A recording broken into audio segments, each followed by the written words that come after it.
তো বন্ধুরা, আশা করি ভালো আছেন। সি এস দিয়ে আপনি কিভাবে একটি আম আঁকবেন। প্রথমে আমি সি লিখে নিচ্ছি।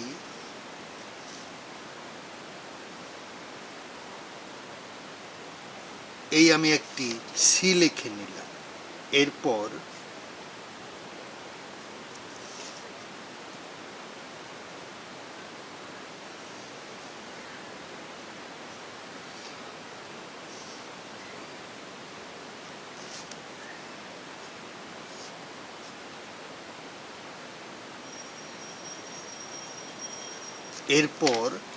এস,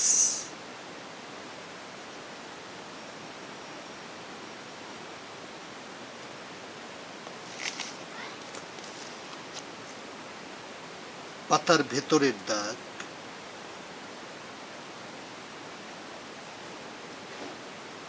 সবুজ, এরপর টিয়া, এরপর হলুদ। ভিডিওটি ভালো লাগলে লাইক দিবেন, কমেন্টস করে জানাতে পারেন কেমন লাগলো। চ্যানেলটি সাবস্ক্রাইব করে পাশেই থাকুন। Thank you so much.